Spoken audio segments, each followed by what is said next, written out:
오늘은 믿음 안에 있는 하나님의 경륜이라는 제목으로 하나님 말씀 증거하겠습니다. 오늘 우리 성도님들은 이런 설교 제목을 들으시면 어떤 생각이 먼저 드십니까? 믿음 안에 있는 하나님의 경륜, 이런 말을 들었을 때 마음에 이렇게 좀 깊이 다가오시고 이렇게 좀 이해가 되시는지, 아니면 아무 생각이 없는지 한번 질문해 보시면 좋겠어요. 하나님께서 믿음 안에서 우리에게 가지신 어떤 계획이나 목적, 이런 것이 있다 하는 말씀을 드리는 것인데요. 다른 말로 좀 질문을 드린다면, 우리를 구원하신 하나님의 기대, 하나님께서 우리 사람을 구원하실 때 어떤 기대를 가지셨을까? 예수님을 통해서 우리를 회복시키고 구원해 주셔서 하나님께서 가지신 기대는 무엇인가 하는 것을 좀 질문 드리는 것입니다.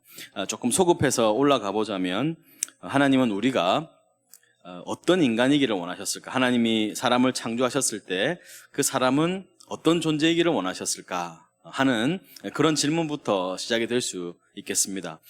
하나님이 분명히 우리 인간들을 향해서 가지신 계획이나 목적이 있으실 텐데, 그 목적이 무엇일까? 하나님이 처음 사람을 만들 때 가지신 계획하고, 그리고 예수님을 통해서 우리를 다시 회복시켜 주셔서 우리에게 주시는 그 계획, 목적이 동일할 것이기 때문에 이런 생각을 좀 하면서 질문을 드리는 것입니다. 여러분, 우리가 신앙생활을 하는데 신앙생활이 좀 활력이 없고 좀 재미가 없고, 그렇다면 혹시 그건 무슨 이유가 있을까요? 물론 우리는 좀 다 다르겠습니다. 어떤 분은 되게 신앙이 활력이 있고 재미있는 분이 있겠습니다만은, 또 어떤 분은 신앙생활이 전혀 재미가 없고 활력이 없는 분도 있을 거예요. 저는 그것이 무슨 이유일까를 좀 생각해 보니까, 그 이유는 아무래도 이렇게 신앙생활을 해보니까 하나님이 계획하신 거하고 뜻하신 거, 우리한테 좀 주시고자 하는 거하고 내가 원하는 게 다르다는 거예요. 같지 않다는 거예요. 그걸 경험하니까 신앙생활이 별로 재미가 없는 거예요. 하나님은 내가 원하는 걸 주시지 않고 내가 기대하는 걸 주시지 않으니까, 어쨌든 교회로 오긴 오는데 간신히 교회를 오고 와서 예배를 드리지만 그냥 때우고 마는 그런 시간들이 있지 않을까 하는 생각을 좀 해보게 되었습니다. 오늘 우리가 좀 주목해보고 싶은 건 나의 계획이나 내 뜻이 아니라 정말 하나님의 계획, 하나님의 뜻이 무엇일까 하는 것을 좀 여러분과 생각해보고 싶은 것입니다. 그래서 여러분이 좀 활기차고 재미있는, 정말 신앙생활다운 신앙생활을 할 수 있는 그런 저와 여러분이 되었으면 좋겠습니다.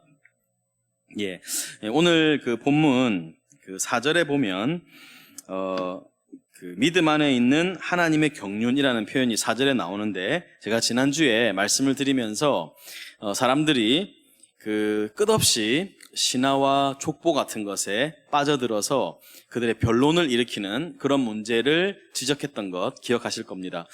바울이 디모데를 에베소에 남겨두면서 정말 급하게 해결해야 될 문제, 그것이 무엇이라고 했는가 하면 다른 교훈을 가르치는 것, 그리고 특별히 신화와 신화와 족보 같은 거를 계속 반복해서 이야기하면서 사람들에게 그 변론이 일어나게 하는 그런 일이 있을 때, 디모데, 네가 그걸 막아서고 그런 것을 교회 안에 방치하지 말아야 된다, 교회 안에 절대 있게 해서는 안 된다 하는 이야기를 하면서, 그런 것들은 하나님의 믿음 안에 있는 하나님의 경륜을 이루지 못하고 결국은 변론만 내는 것이다, 이렇게 말씀을 했었습니다. 여기에 나오는 여러분 하나님의 경륜, 여러분 경륜이라는 표현 우리가 잘 안 쓰죠. 근데 이 경륜이라는 말이 헬라어 두 단어가 합쳐진 건데, 집이라는 단어하고 법이라는 단어가 합쳐진 겁니다. 이게 집의 법, 집의 규칙, 이런 걸 알 수 있겠죠. 그러니까 하나님의 경륜을 풀어 설명하면 하나님의 집의 규칙, 하나님의 집의 계획, 이렇게 말을 할 수 있겠습니다. 여러분, 그러니까 사람은 하나님의 부름을 받으면 하나님의 집의 규칙이나 하나님의 집의 법을 생각하고 마음으로 품어야 되는데, 계속해서 지금 이런 다른 가르침이라든지 다른 교훈이라든지 족보 이야기, 신화 이야기, 이런 거를 하면서 그 하나님의 경륜을 망각하고 다른 데에 집중하게 만드는, 다른 것에 몰두하게 만드는 그런 결과를 초래하니까, 그렇게 하지 말고 이 하나님의 경륜, 하나님의 지혜 법칙이 뭔가 하는 것을 잘 알아야 된다 하는 이야기를 지금 하고 있는 겁니다. 그래서 우리는 이 하나님의 경륜이라는 것이 뭔지 좀 궁금하죠. 여러분, 우리가 이렇게 뭐 설명해 보라고 하면 하나님의 경륜, 믿음 안에 있는 하나님의 경륜이 뭡니까? 이렇게 딱 물어봤을 때 당장 딱 설명하기가 좀 쉽지가 않지요. 그래서 이 두 단어가 쓰여져 있는 사도 바울의 좀 풀어서 설명한 본문이 있는데 그 본문으로 한번 가보도록 하겠습니다.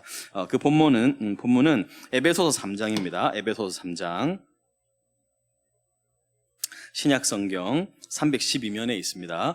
에베소서 3장 2절에 보시면 보세요. 2절에 너희를 위하여 내게 주신 하나님의 그 은혜의 경륜을 너희가 들었을 터이다. 이렇게 나오죠. 여기에 은혜의 경륜 나옵니다. 하나님의 그 은혜의 경륜이라고 해서 하나님의 그 경륜을 그 안에 은혜라는 말을 포함시켜서 하나님의 은혜의 경륜 이렇게 말하고 9절을 보면 영원부터 만물을 창조하신 하나님 속에 감추어졌던 비밀의 경륜이 어떠한 것을 드러내게 하려 하신다. 여기 보면 경륜이 있는데 여기 하나님의 경륜이 있는데 감추어졌던 비밀의 경륜이다. 이렇게 이제 얘기를 하고 있죠. 이 하나님의 경륜을 이야기하면서 은혜의 경륜이요, 하나님 속에 감추어져 있던 비밀의 경륜이다. 이렇게 이야기를 했어요. 도대체 그게 뭔가? 2절과 9절 안에 그 내용이 쭉 설명이 되어 있는데 5절부터 한번 보겠습니다. 5절 보면 이제 그의 거룩한 사도들과 선지자들에게 성령으로 나타나신 것 같이 다른 세대에서는, 그러니까 이전 세대에서는 사람들에게 알려지지 않았다는 거예요. 뭐냐? 6절의 이 핵심인데요. 이는 이방인들이 복음으로 말미암아 그리스도 예수 안에서 함께 상속자가 되고 함께 지체가 되고 함께 약속에 참여하는 자가 되는 것이다.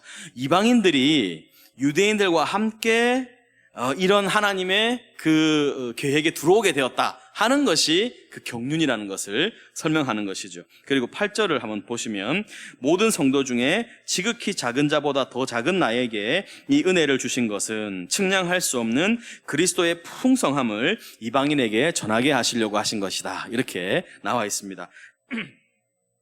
그러니까 이 하나님의 그 비밀이요 은혜요 한 그 경륜이 뭔가 하면 유대인들과 함께 이방인들도 그 하나님의 놀라운 그 은혜 안에 참여하게 해주신 것, 그것이라고 말하는데 그것이 뭐냐면 함께 상속자가 되고 함께 지체가 되고 함께 약속에 참여한 자가 되게 하는 것이다. 이렇게 이야기를 하는 것이죠. 제가 이 말씀을 처음 들었을 그 이방인들의 그 느낌이 어땠을까? 바울은 지금 이 놀라운 이야기, 너희 몰랐지? 하나님의 비밀을 널 몰랐지? 이러면서 뭐 놀라운 사실을 전한다고 이야기를 하는데 그 이야기를 처음 들었을 그 이방인들의 느낌은 어땠을까? 이런 생각을 해봤어요. 그 생각해 볼 때 사도 바울은 막 열정적으로 이야기를 하는데 이방인들은 이렇게 멀뚱멀뚱 그게 뭐예요? 그 하나님의 그 상속이 뭐고 지체된다는 게 뭐고 또 약속에 참여한다는 게 뭐예요? 막 이렇게 좀 의아해하지 않았을까 이런 생각이 드는데요. 그래서 신앙생활이란 건 뭔가 하면 이 지금 바울이 말하고자 하는 이 함께 상속자가 되고 함께 지체가 되고 함께 하나님의 약속에 참여한다는 것이 얼마나 놀라운 사실인가 하는 것을 깨달아가는 것, 그것이 정말 신앙생활의 핵심이다 이렇게 말씀을 드릴 수 있겠어요. 우리 지금 이제 여기 계신 분들도 이런 말씀을 들었을 때 그게 뭔가 이렇게 이제 좀 짚을 수 있을 텐데 이런 말을 딱 들었을 때 그 놀라운 하나님의 그 계획 속에 내가 참여하는 자가 되었구나. 그 도도히 흐르는 하나님의 역사의 줄기 속에 내가 참여한 자가 되었구나 하면서 감격이 있고 감동이 있고 이런 말씀을 들으면 마음에 참된 안식과 평화가 막 밀려오고 그 참된 안정감 이런 것들에 깊이 젖어드는지 한번 생각해 보시면 좋겠어요. 우리 목회자들이 왜 있느냐? 결국은 이 하나님이 목적하신 이 비밀의 경륜을 성도들에게 어떻게든 잘 설명하고 이것이 얼마나 놀라운 것인지를 잘 알려주는 것, 그것이 우리 사역자들의 목적이겠다 이렇게 말씀을 좀 드릴 수 있겠어요.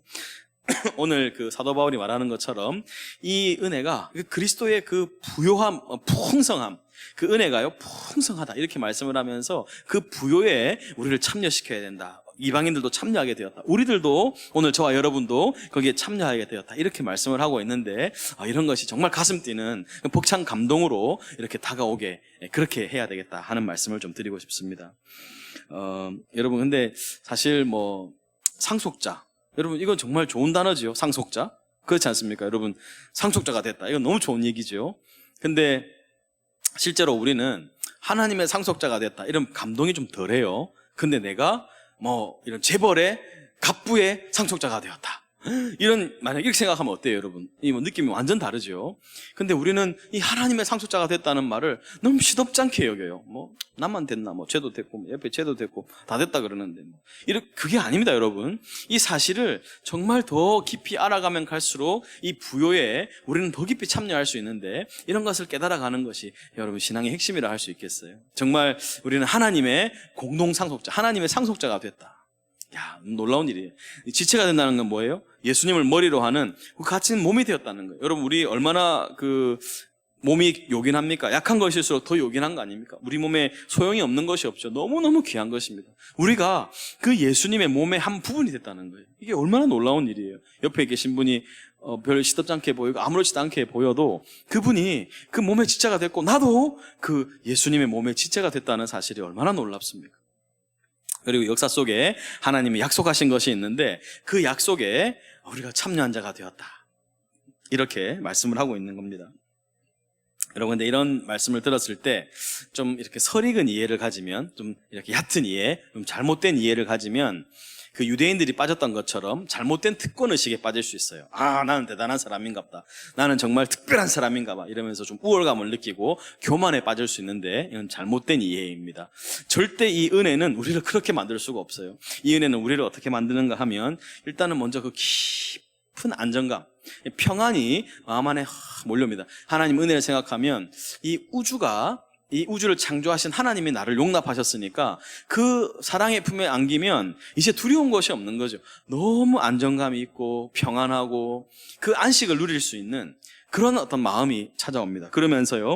그러니까 그 안정감에서 어떤 말들이 많이 나오겠어요? 감사의 표현들, 하나님 감사하는 말들을 많이 할 수 있겠죠. 그리고 늘 표현이 만족하다, 너무 감사하다, 이런 말들이 계속 나올 것입니다. 그리고 교만한 것이 아니고, 어떻게 이렇게 자격 없는 나를 하나님이 그 놀라운 사랑의 은혜에 참여하게 해주셨는가 생각하면서 겸손하게 그런 마음을 갖게 되겠죠. 그래서 다른 사람들은 저 사람 나보다 훨씬 나은 사람인데 왜 나에게는 이 은혜를 주자고 저 사람은 모르는 걸까? 그러니까 오히려 더 그 큰 은혜가 더 감사해서 오히려 더 사람들을 사랑하게 되고 섬기게 되는 것, 그것이 바른 이해라고 할 수 있겠습니다. 여러분, 결국은 이런 이해는 우리를 어떤 사람이 되게 하는가, 어떤 자리에 이끄는가 하면, 결국 아까 바울이 말한 것처럼 사랑의 자리로, 우리가 사랑하는 사람이 되게 만든다 하는 것입니다. 오늘 다시 본문 1장으로 돌아가 보시면, 여러분, 하나님의 경륜을 이름보다 도리어 변론을 낸다, 이렇게 이제 말을 하면서, 이 교훈의 목적은 5절에 보면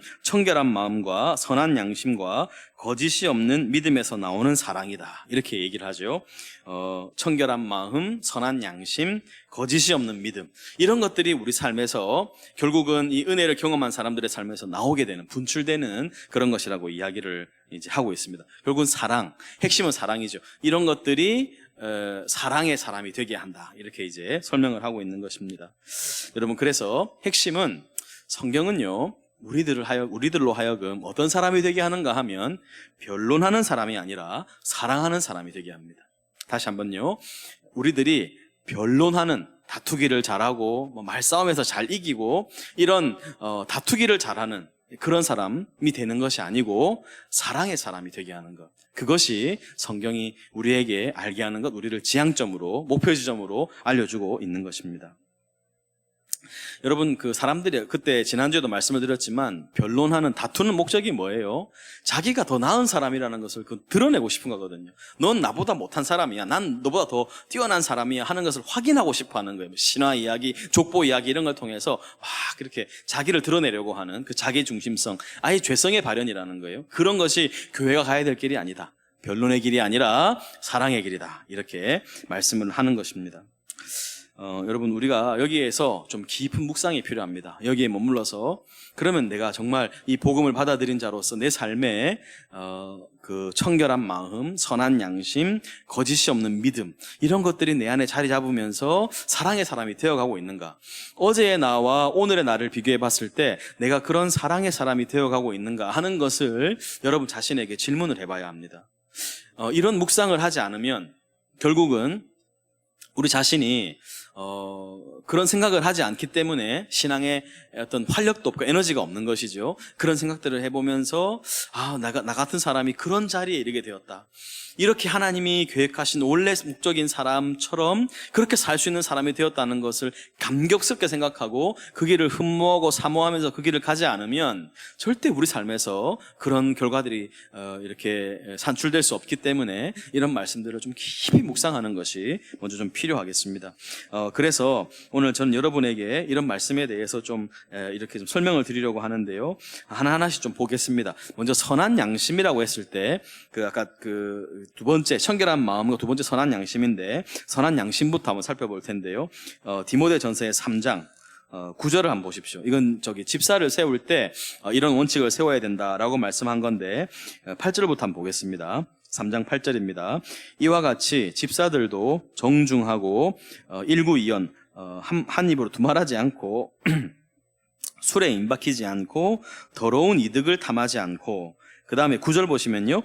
깨끗한 양심에 믿음의 비밀을 가진 자라야 된다. 이렇게 나오죠. 여기 깨끗한 양심, 선한 양심을 말하는 것입니다. 그리고 믿음의 비밀, 아까 말했던 하나님의 그 비밀의 경륜, 은혜의 경륜, 그런 것들을 잘 이해한 사람이 교회를 섬겨야 교회가 바르게 세워진다. 이렇게 말씀을 하고 있는 것이죠. 다음 시간에 차례가 되면 더 깊이 살펴보도록 그렇게 하겠습니다.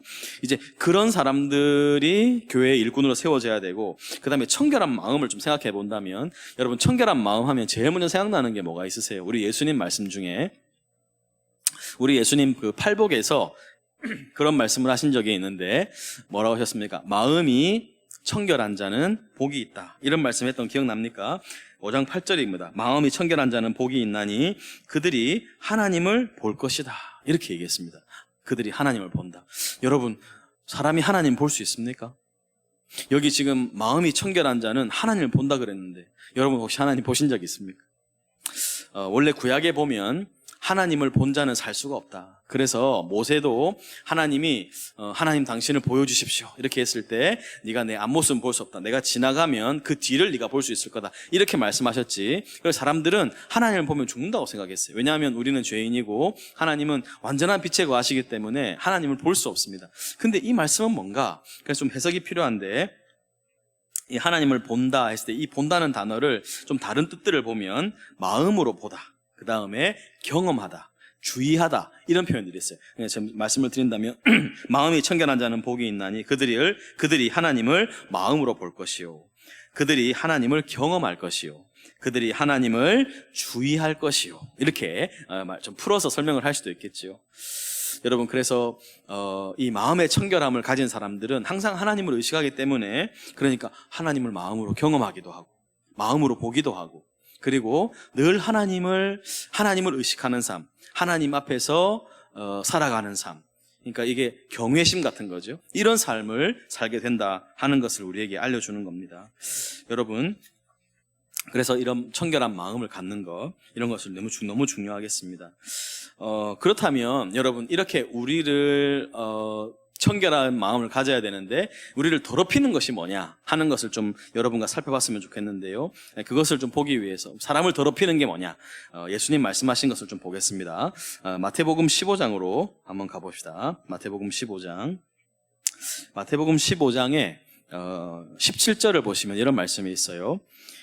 입으로 들어가는 모든 것은 배로 들어가서 뒤로 내보려주는 줄 알지 못하느냐. 음식이 사람을 더럽히지 못한다. 그러면서 뭐라고 말씀하시는가 하면 입에서 나오는 것들은 마음에서 나오나니 이것이야말로 사람을 더럽게 하는 것이다. 예, 입으로 들어가는 것은 음식은 사람을 더럽게 하지 못하고 입에서 나오는 것들이 마음에서 나오는데 이것이 사람을 더럽게 한다. 19절 보면 마음에서 나오는 것은 악한 생각, 살인, 여기서는 미움과 분노 이런 게 포함이 됩니다. 간음, 음란, 도둑질, 거짓 증언, 비방 이런 건데요. 여러분 요즘에 우리가 이 거짓이라는 것이 얼마나 무서운 걸 경험합니까? 사람들이 거짓을 진실로 믿으니까 아무도 막을 수 없는 그런 정말 무서운 존재가 돼버리는 거예요. 거짓은 정말 무서운 겁니다. 그래서 여러분 마귀를 뭐라고 그러죠? 거짓의 압이다 이렇게 이야기를 합니다. 여러분, 거짓에 빠지지 않도록 주의해야 됩니다. 거짓에 예민한 사람이 돼야 됩니다. 거짓말하는 것을 익숙하게 하는 사람이 되면 안 돼요. 작은 것이라도 거짓을 멀리해야 합니다. 그리고 여기 또 하나 나오는 것은 비방이죠. 비방. 여러분, 헐뜯는 거. 사람을 좋게 생각하지 않고 일단 기본적으로 나쁘게 생각하는 거.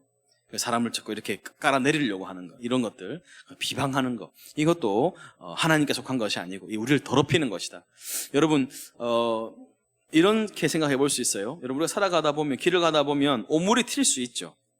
여러분, 그 오물이 튀면 그 오물을 빨리 없애려고 해야지. 에이, 오물이 튀었네 이러면서 오물에 가서 팍 주저앉거나 에이, 오물에 완전 젖어버려야겠다 이렇게 하지 않지 않습니까? 그러니까 우리 마음 안에 더러운 것들, 미움과 분노라든지 악한 생각이라든지 음란이라든지 이런 게 올라옵니다.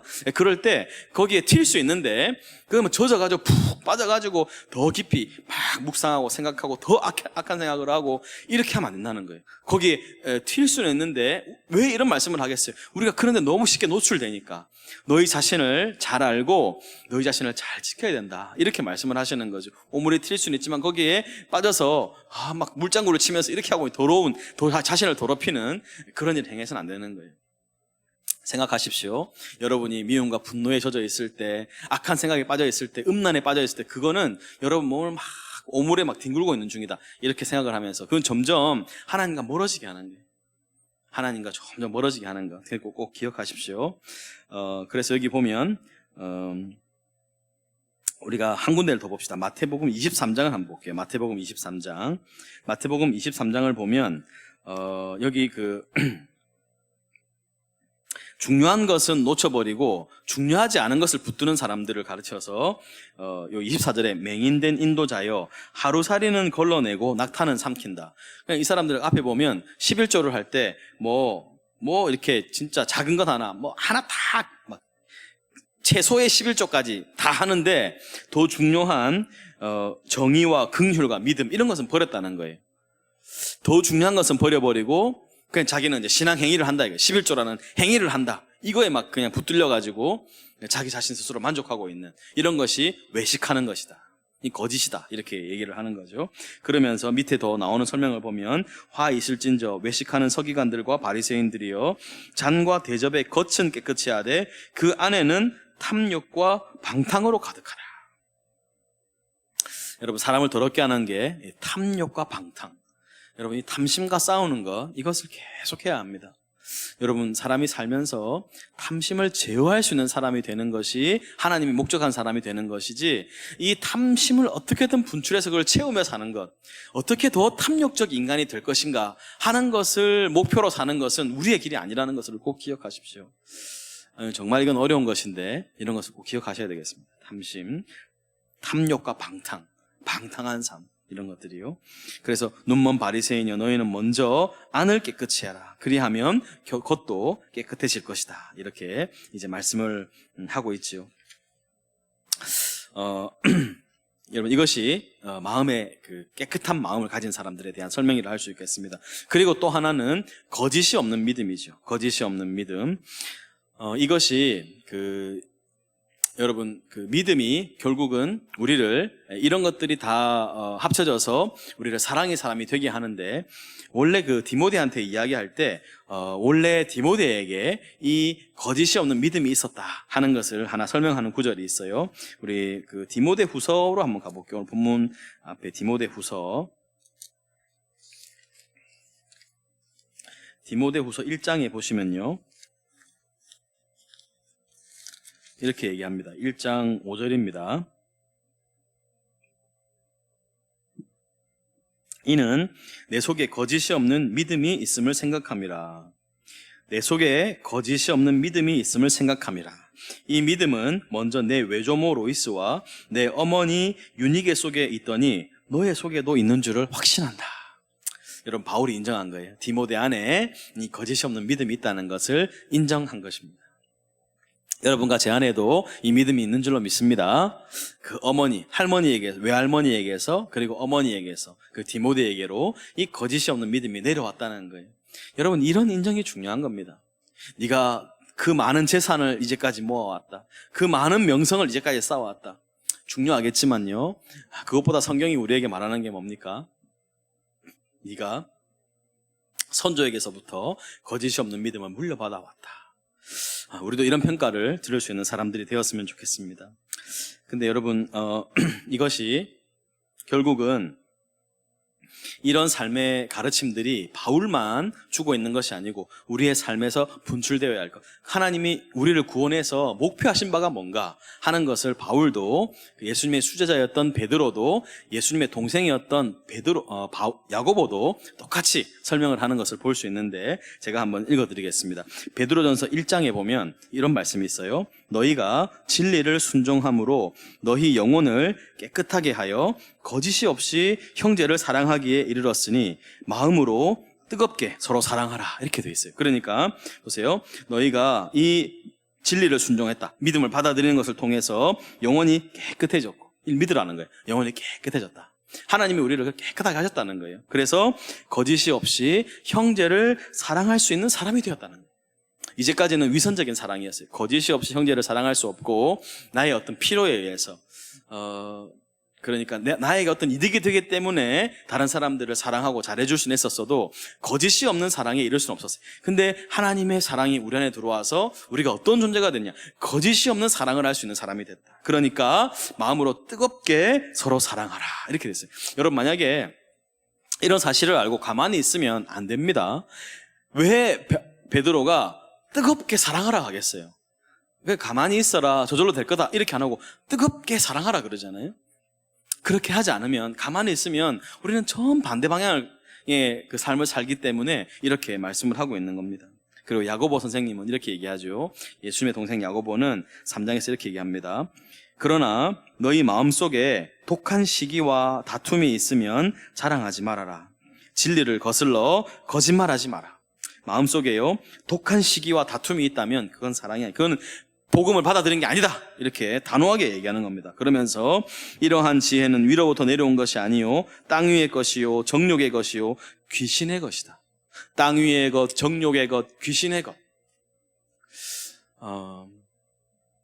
여러분, 오늘 우리 주변에 교회들이 많이 다투고 깨어지고 이런 모습들을 너무 일상다반사로 보니까 그냥 그런가 보다, 이렇게 생각할 수 있는데, 여러분, 지금 이 교회들이 얼마나 그 귀신의 마귀에게 사로잡힌 모습들인가 하는 것을 이런 말씀을 통해서 발견해야죠. 우리가 갈 길이 아닙니다. 여러분, 이런 일이 있을 때 절대 그것이 우리의 길이 아니라는 사실을 기억하고 거기서 벗어나야 됩니다. 우리의 길이 아닙니다. 그들이 그렇게 한다고 해서 우리도 그렇게 할 수 있는 것도 아니고, 해야 되는 것도 아니고, 해서도 안 되는 것입니다. 꼭 기억하십시오. 그러면서 시기와 다툼이 있는 곳에는 혼란과 모든 악한 일이 있기 때문이다. 시기와 다툼이 있는 곳에는 혼란과 모든 악한 일이 있다.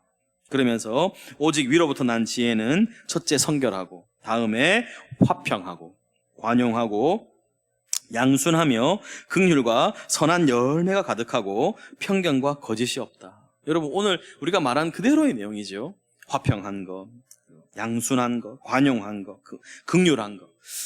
여러분, 그러니까 왜 이런 말씀들이 우리에게 주어졌는가 하면, 여러분, 사실 이런 말씀을 들으면 부담이 될 수 있잖아요. 나는 진짜가 내 안에 그런 게 잘 발견되지 않는데 이런 말씀을 어떻게 받아들여야 되나, 이런 생각이 드실 수 있죠. 그래서 오늘 여러분 전체 최종 결론은, 결국 왜 우리가 이런 삶을 살 수 있는가 하면, 결국 우리 안에 먼저 들어온 것이 뭔가, 우리가 받은 것이 뭔가를 알 때 이런 삶을 살 수 있다 하는 것이에요. 그래서 오늘 본문 다시 보십시오. 1절과 2절을 보면, 여러분, 바울이 이 편지를 시작하면서 뭐라고 하고 있습니까? 우리 구주 하나님과, 1절과 2절입니다. 우리 구주 하나님과 우리의 소망이신 그리스도 예수. 혹시 펜이 있으면 공표를 한번 해보세요. 그리스도 예수 공표하시고, 그리스도 예수의 명령을 따라 그리스도 예수 또 공표하시고, 그리스도 예수의 사도된 바울은 2절 믿음 안에서 참 아들 된 디모데에게 편지하노니 하나님 아버지와, 또 나오죠? 그리스도 예수 공표. 그리스도 예수 우리 주께로부터 은혜와 긍휼과 평강이 내게 있을지어다, 이렇게 이야기합니다. 여러분, 이 모든 삶은 어떻게 가능해요? 이 전제 조건이 있을 때 가능한 겁니다. 그리스도 예수로 가득한 사람. 여러분, 바울이 편지를 쓰면서 이 두 절 안에 그리스도 예수를 3번이나 반복합니다. 그냥 툭 치면 그냥 그리스도 예수가 똘똘 뭉쳐서 그리스도 예수만 막 흘러나오는 거예요. 그 그리스도 예수로부터 나오는 게 뭐예요? 은혜와 긍휼과 평강. 이런 것들이 경험된 사람, 이런 것들을 누린 사람만이 그런 결과를 산출할 수 있는 거예요. 인풋이 있으니까 아웃풋이 있는 거죠. 용서를 경험한 사람은 용서의 아웃풋이 나올 거예요. 그리고 긍휼의 인풋을 경험한 사람은 긍휼한 아웃풋이 나올 거예요. 사랑을 경험한 사람은 그 사랑이 이제 삶으로 드러나겠죠. 여러분, 여기에 머물러 있어야 됩니다. 우리가요, 제가 왜 이런 설교를 하는가 하면 그냥 가만히 있으면 이런 삶을 살 수 있다. 절대 불가능합니다. 여러분, 우리는 마음이 오염되어 있고 심히 부패한 마음을 가지고 있는 사람들이 조금만 방심하면, 가만히 있으면 이와는 정반대의 삶을 삶에서 계속 드러내며 사는 사람들입니다. 그러니까 이런 말씀을 기억하면서 들으면서 우리가 정말 발산하고 산출해야 될 삶이 무엇인가를 기억하고 하나님의 목적에 부합하는 사람이 되도록, 이 영광스러운 삶, 그 자리에 나를 불러주셨다는 것, 거짓이 없는 사랑의 자리로 나를 불러주셨다는 것, 이게 얼마나 감격스러운 일입니까? 이런 사실을 기억하면서 좀 깊이 생각해 보세요. 그리고 여러분 자신을 거기에 방임하지 말고, 방탕과 탐욕과 이런 것에 나 자신을 음란에 방임하지 말고, 하나님의 은혜 안에서 정말 이런 것들이 내 안에 주어졌다는 사실을 기억하면서 또 그 삶을, 그 영광스러운 삶을 살 수 있다는 사실이 얼마나 놀라운 것인가를 날마다 묵상하면서 그렇게 우리의 삶에서 아름다운, 정말 거짓 없는 참된 사랑을 이루어가는 복된 저와 여러분이 되었으면 좋겠습니다.